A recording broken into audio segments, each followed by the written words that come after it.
남녀간에 서로 만나면 원하는 바가 있잖아요. 그 어디까지 허용해줄까에 대한 고민을 할 때가 있거든요. 이렇게 해줬으면 좋겠다 라고 하는 것들 중에 이게 맞나 싶은 것들이 있거든요. 예를 들면 친구들하고 만나는 자리예요. 어느 친구들이랑 어떻게 만나는지를 찍어서 보내줘라. 이런 거는 그래도 괜찮지, 이렇게 할 수 있는 걸까요?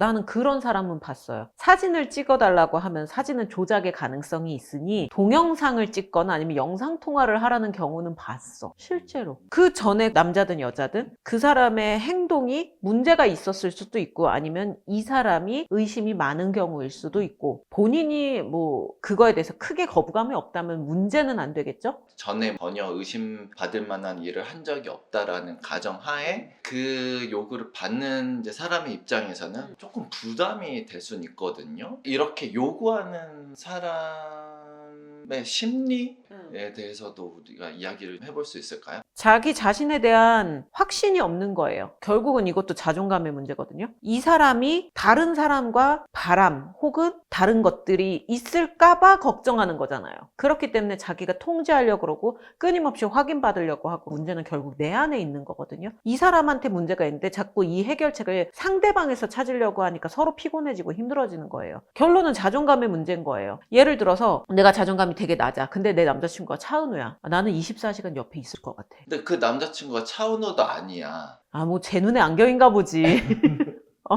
나 그런 사람 많이 봤어요. 내가 봤을 때는 별로 안 잘생겼거든. 근데 자기 남자친구가 혹은 자기 남편이 너무 잘생겨서 불안하다는 거야. 진짜 한마디 한 적이 있었어. 그러실 필요는 없을 것 같다. 근데 뭐 어쨌거나 내 눈에 이 사람이 너무 멋져 보이고 괜찮아 보이니까 다른 사람 눈에도 그래 보이지 않을까? 이 사람은 그런 생각이 없다고 하더라도 다른 사람이 유혹하거나 그러면은 넘어가지 않을까? 그런 불안이 있을 수 있죠. 사진을 찍어줘서 보낸다. 이게 아까 말씀해주신 자존감의 문제 혹은 의심할 만한 어떤 정황, 이걸 해결할 수 있는 방법은 이거밖에 없는 걸까요? 만약에 이 사람이 그런 의심할 만한 정황이 있었어. 그러면은 둘이 해결해야 될 문제인 거예요. 근데 이 사람은 그런 정황이 없는데 내 안의 문제인 거잖아요. 그러면은 상담을 받으러 가든 어떻게 해서든지 본인이 이거를 해결해야 돼. 왜냐면 이 사람이랑은 헤어져도 그 다음 사람한테 또 할 텐데 아까 말씀드린 것처럼 전혀 과거에 의심을 할 만한 일을 한 적도 없고 그런 성향도 아니라는 가정하에 요구를 받는 당사자로서 나를 좀 더 신뢰해 주기를 바랄 수 있잖아요. 그러면 어떻게 이야기를 하는 게 좋을까요? 돌려 말할 필요 없어요. 정확하게 전달을 해줘야 돼요. 나는 지금 이게 굉장히 기분이 나쁘고 불쾌하고 내가 너를 사랑하는 것과 별개로 이거는 내가 해줄 수가 없다. 이거를 분명하게 얘기를 해줘야 돼요. 근데 관계에서 내가 의리야. 왜 의리야 또? 아니 그렇게 사진을 찍어달라는 애가 너무 나의 스타일이고 내가 고백해서 만났고 너무 예쁘고 그럼 찍지 않을까요? 그게 불편하지가 않고 오히려 진짜 그런 입장이면 상대방이 자기한테 그렇게 집착해주는 게 좋지 않을까 오히려? 그러면 여기서 한 단계 더 들어가서 뭐 사진 오케이 나 찍어줄 수 있어. 근데 위치 추적 어플 깔아. 그렇게 한다 그러면 어떨까요? 서로 깔아 그러면. 그렇게 하더라고. 서로 깔아가 되더라고. 근데 계속 내 일거수일투족을 보고 싶어 하는 느낌이 드는 거죠. 서로 깔아요. 사실 위치 추적 어플은 남자보다 여자한테 더 필요하긴 해요. 왜냐면 요새 세상이 하도 흉흉하니까 남자가 잘못될 확률보다 여자가 잘못될 확률이 더 많거든. 그럼 서로 깔아. 근데 그렇게 하고 자꾸 전화를 해. 어디야? 보면 알잖아. 보면 아는데 보면 알잖아. 보면 아는데 어. 퇴근하고 집에 있어야 될 시간에 어느 다른 이제 엉뚱한 곳에 있으면 바로 전화를 한다. 이건 정상적인 아니지. 행동. 이제 헤어져야지. 그건 헤어져야 되는 거예요. 그거를 어디까지 받아주면 좋을까에 대한 그 정도거든요. 1단계 카톡으로 내 동선을 실시간으로 이동할 때마다 퇴근했어, 나 밥 먹고 있어, 뭐 이런 것들 뭐 공유해준다 서로. 2번째 아까 이야기했던 위치 추적. 그게 2번째밖에 안 된다고?